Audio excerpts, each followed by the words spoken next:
बड़ौदा का सियासी पारा उफान पर है। तमाम राजनीतिक दलों के नेता अपने अपने प्रत्याशियों के लिए प्रचार कर रहे हैं, लेकिन इंडियन नेशनल लोकदल ने अपने पुराने गढ़ को फिर से फतेह करने के लिए पूरी ताकत झोंक दी है।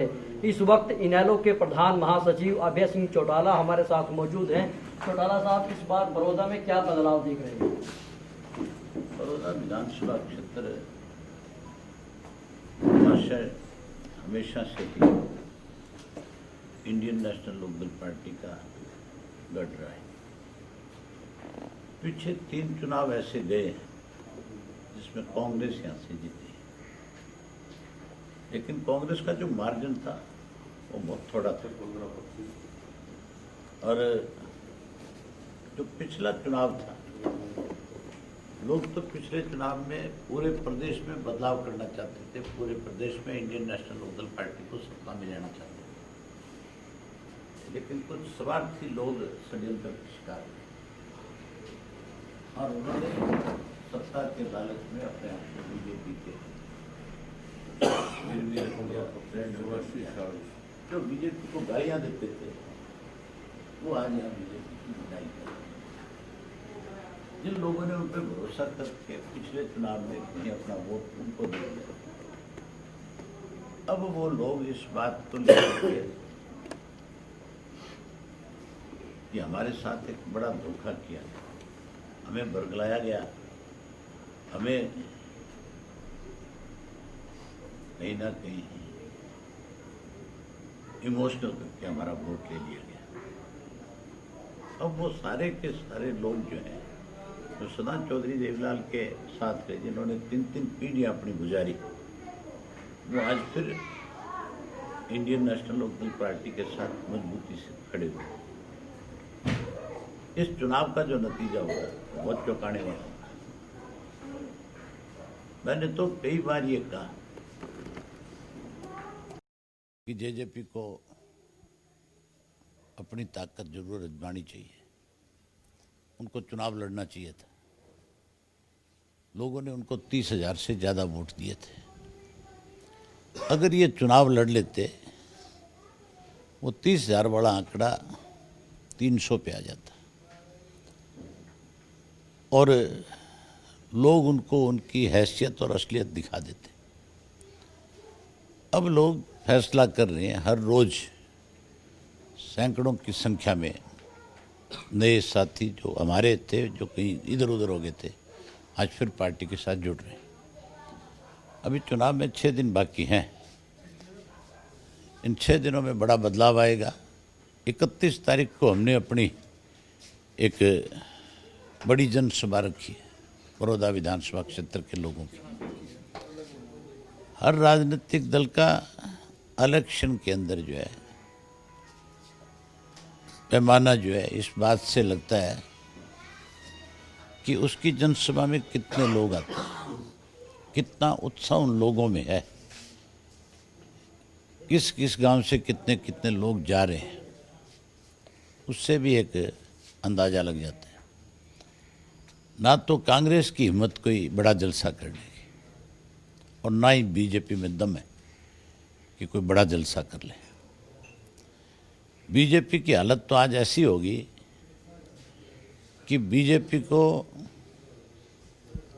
ये जो हमारे हरियाणा के अंदर अलग अलग म्यूजिक के जो बना रखे हैं लोगों ने, चैनल नहीं, जिन्होंने लड़कियों को स्टेज लगा करके नचाने का काम करते हैं, आर्केस्ट्रा टाइप जो हरियाणा का बना हुआ है, अब उनको उसका सहारा लेना पड़ता है। उन आर्केस्ट्रा के लोगों को पहले गांव में ला करके स्टेज के ऊपर लड़कियों को नचाते हैं। कोई भी राजनीतिक दल अगर इस तरह का सहारा लेता है तो समझो उसका दिवालिया पिट गया। और केवल दिवालिया नहीं पिटा, उन्होंने हमारे प्रदेश की संस्कृति को भी खत्म करने का सोच रखा है। बीजेपी ने जहां इस प्रदेश का दिवालिया करने में कोई कसर नहीं छोड़ी, अब वो हमारी संस्कृति को भी खत्म करना चाहते हैं। इसलिए आजकल छोटे छोटे बच्चों के बीच में इस तरह के कार्यक्रम कर रहे हैं। अगर थोड़ी सी भी कहीं आया शर्म है तो फिर बीजेपी को सरेंडर कर देना चाहिए, यहाँ से चुनाव छोड़ देना चाहिए। बड़ौदा ने एक वो दौर देखा है जब चौधरी देवीलाल किसी को टिकट दे देते थे वो जीत जाता था। चौधरी ओम प्रकाश चौटाला ने जिसको टिकट दे दिया वो विधानसभा पहुंच गया। एक बार फिर से वो जज्बात जगाने में कितने कामयाब होंगे, कितना विश्वास है?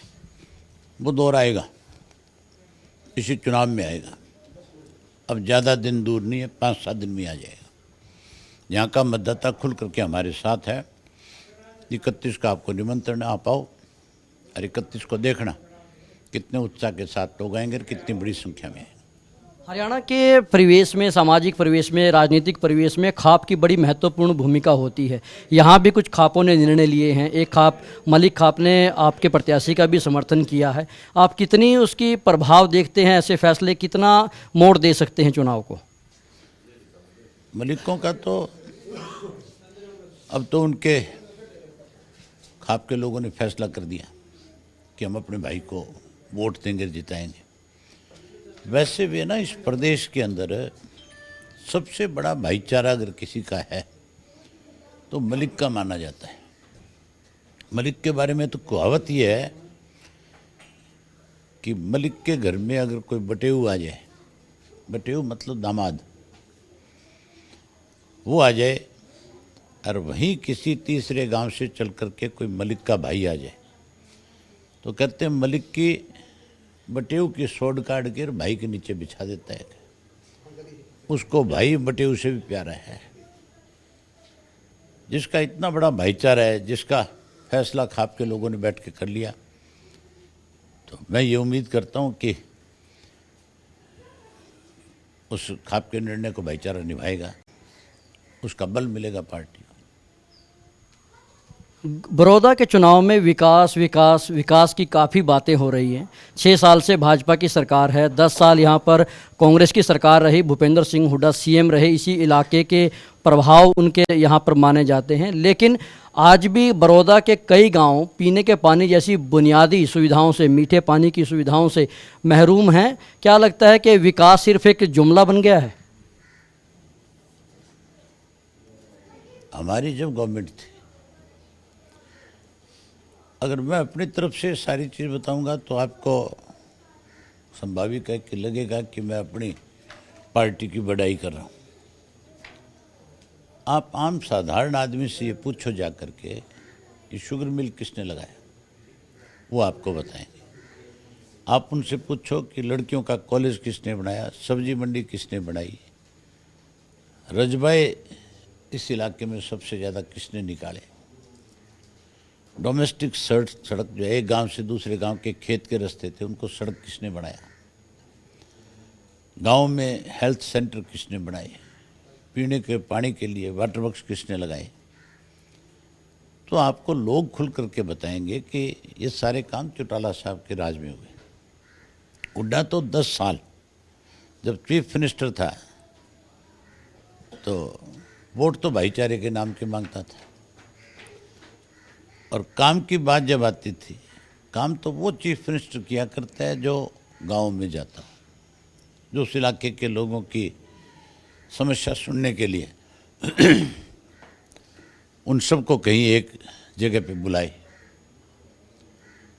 हुड्डा तो ना तो कभी गांव में आया 10 साल में, 10 भी नहीं 15 साल हो गए, 16 साल हो गए, आज तक नहीं आया। अनेक गांव ऐसे हैं इस हल्के के जिसके लोग खुल के कहते कि इस चुनाव में देखा है हमने हुड्डा कौन है। उससे पहले तो हुड्डा कभी हमारे यहाँ आया ही नहीं, ना हमने हुड्डा को देखा ना हम उसको जानते। आज भी हुड्डा अगर विकास की बात करता है, बीजेपी अगर विकास की बात करती है, तो भूपेंद्र सिंह हुड्डा को और चीफ मिनिस्टर को मुझे बुला लो। मेरा उनको आपके माध्यम से निमंत्रण है कि वाए आकर के डिबेट में बैठ करके बताए। अगर वो अपनी बात ज़्यादा दृढ़ता मजबूती के साथ रख देंगे तो लोग उनकी बात को मान लेंगे। अगर वो कहीं अपनी बात से बिछड़ जाएंगे तो फिर लोगों के समझ में आ जाएगी उन्हें अच्छी तरह भी तो केवल झूठ बोलने वाले। यहाँ दो पार्टियां ऐसी है जो एक तो झूठ का सहारा लेकर के वोट मांग रही। हुड्डा गांव में कहते कहते मैंने थारे काम किए, अब लोगों का सामना करना पड़ता है उसको इस बात के लिए। लोग पूछते हैं उससे बता के काम किए, फिर कोई जवाब नहीं है। कई दफ़ा कह देता है मैंने थारे नौकरी लगाई, लोग ये भी पूछ लेते हैं बताते हैं किसका लगाया। अगर मान लो मैंने इस गांव में कोई 4 बच्चों को नौकरी लगाई तो मुझे ये ध्यान होना चाहिए ना कि कौन 4 बच्चे हैं जो मेरे राज में नौकरी में लगे। हुड्डा की तो याददाश्त खत्म है। हुड्डा तो मुझे लगता है गांव के सारों के नाम भी नहीं जानता होगा। कौन से गांव में कौन सी सड़क जाती होगी, ना बीजेपी वालों को बेरा ना हुड्डा को बेरा। केवल इंडियन नेशनल लोकदल पार्टी का कार्यकर्ता है जो अपनी जिम्मेवारी निभाता है, बाकी सब शक्ल दिखा के झूठ बोल के लोगों में भ्रम पैदा करके दाव लगाना चाहते हैं। मौजूदा सरकार ने अभी बड़ौदा के लिए कई घोषणाएं की हैं, आईएमटी या फिर चावल का मिल और दूसरी तमाम घोषणाएं हैं। क्या लगता है कि ये सिर्फ चुनावी दौर की घोषणाएं हैं या फिर वास्तव में बड़ौदा का कोई हित आने वाले समय में दिखाई देता है? अगर इतनी चिंता थी तो 6 साल से सत्ता में है, फिर 6 साल पहले क्यों नहीं मुख्यमंत्री ने घोषणा करी? 6 साल पहले ये सारी चीज़ें यहाँ क्यों नहीं बनाई? अब तो रुके मारते हैं, कहते हैं बोला गुड़गांव से भी बढ़िया गुहाना बना देंगे। मुझे लगता है कि इस गुहाना के मतदाता को प्रभावित करने के लिए वो ये भी कह सकते हैं थारे छोरे भी ब्याह देंगे। इनसे बड़े झूठे, इनसे ज़्यादा मक्कार कोई लोग नहीं। ओम प्रकाश धनखड़ ने पिछले चुनाव में वोट मांगे थे, बोला मेरी बिहार में बहुत जानकारी है, थारे छोरे बिहार में ब्याह लेवांगे। ऐसे लोग जिस पार्टी के अध्यक्ष होंगे, लोग उन पे क्या भरोसा करेंगे? उन लोगों को कहाँ लोग ये मानेंगे कि ये कोई बहुत ही जिम्मेवार लोग हैं जो इस पार्टी के बड़े पद पे बैठे हैं। तो नौटंकी करने वाले हैं, वो सामने आ जाएगी।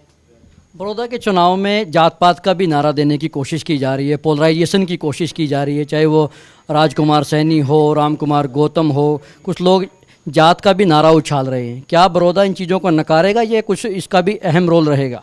घिसे पिटे चेहरे हैं जो इस चुनाव में कहीं अपनी शक्ल लोगों को दिखाना चाहते हैं। राजकुमार सैनी और राम कुमार गौतम दोनों लोग जहर से भरे हुए हैं, खास करके जाट समाज के प्रति। इन दोनों लोगों के खिलाफ सरकार को सख्त कार्रवाई करनी चाहिए। सरकार कार्रवाई करने के बजाय इनको प्रोत्साहन देती है। सरकार भी यहाँ लोगों को लड़ाना भिड़ाना चाहती है, लेकिन लोग अब इनकी सारी चीज़ों को समझ चुके हैं। चौधरी देवीलाल की पार्टी किसानों की कमेरे वर्ग की पार्टी रही है, लेकिन हाल फिलहाल 3 कृषि कानून भी आए हैं जो पूरे हरियाणा पंजाब में किसानों के इलाकों में खासतौर पर मुद्दा बने हुए। क्या इस चुनाव में वो फैक्टर काम करेगा? उसी का खामियाजा भुगतेगी कांग्रेस भी और बीजेपी भी, दोनों, क्योंकि दोनों ने मिल करके इस कानून को बढ़ावा दिया। ये दोनों इसका खामियाजा भुगतेंगे। चौधरी भूपेंद्र सिंह हुड्डा कहा करते थे, अक्सर कहते हैं कि मैं थारा थम मेरे। क्या इस तरह का इलाकावाद का भी कोई फैक्टर इस चुनाव में आपको दिखाई देता है? मैं थारा तुम मेरे कहने से तो नहीं हो सकते हम एक दूसरे के। अगर वो कहते मैं थारा हूँ तो फिर काम बताए क्या किए? लोगों को उसने मुख्यमंत्री रहते हुए कौन सी सुविधाएं प्रदान करी? अब लोग जो है, नई जनरेशन जो है, वो इन सब चीज़ों को बहुत अच्छे से जानती है। तभी तो लोग सवाल करते हैं, तभी लोग पूछते हैं बताओ क्या किया। बड़ौदा चुनाव के नतीजे क्या मध्यावधि चुनाव जैसी, आखिरी सवाल है, क्या बड़ौदा चुनाव के नतीजे मध्यावधि चुनाव जैसी कोई स्थितियां हरियाणा में पैदा कर सकते हैं? कई लोग यहाँ पे ना इस बात को लेकर के भी दुखी हैं बेचारे। गांव में तो जा नहीं सकते, लोगों का सामना कर नहीं सकते। लोगों के बीच में बैठ करके कोई अपनी बात कह नहीं सकते। अगर कहे तो लोग उनको कहते तुम तो गद्दार हो, तुम बिके हुए लोग हो, तुमने तो सरेंडर कर रखा है, तुम लोगों ने हमारे साथ बहुत बड़ी बेईमानी कर रखी है। इसलिए चुपचाप किसी एक आधे के घर में जाते हैं और उनको हाथ पैर जोड़ के कहते हैं हमारी इज्जत रख दो, चाय पिला दो। यहाँ लोगों ने उनको नकार दिया, चाय भी नहीं पिलाने को तैयार कोई। मैं जिसकी बात कर रहा हूँ आप समझ रहे होंगे। अगर वो किसी गांव में 4 जगह लोगों के इनविटेशन पे चाय पियाए तो आप मेरे पास आ जाना। जिसके भी जाते हैं, जिसके चाय पी के निकला, आप उससे पूछ लियो भाई चाय तेने तेरी मर्जी से पिलाई है या तेरे साथ ज़बरदस्ती हुई है। वो ये ज़रूर कहेगा कि मैं नहीं चाहता था मेरे घर में ऐसे लोग आए, लेकिन मेरे रिश्तेदार ला के बैठा दिए, मेरे ऊपर और इधर उधर का प्रेशर डाला और मुझे ये कहा गया कि तू चाय पिला दे, वोट तेरा जी करे वहाँ डाल ले, इसलिए मैंने चाय पिलाई है। जब इस किस्म के हालात होंगे तो बड़ौदा अपने आप को दोहराएगा कि नहीं दोहराएगा। ये थे इनेलो नेता अभय सिंह चौटाला, जो पूरे आत्मविश्वास के साथ ही कह रहे हैं कि बड़ौदा का जो चुनाव परिणाम होगा वो चौंकाने वाला होगा। और साथ ही उन्होंने पूर्व मुख्यमंत्री भूपेंद्र सिंह हुड्डा और मौजूदा मुख्यमंत्री मनोहर लाल खट्टर को सीधी बहस की चुनौती भी दी है।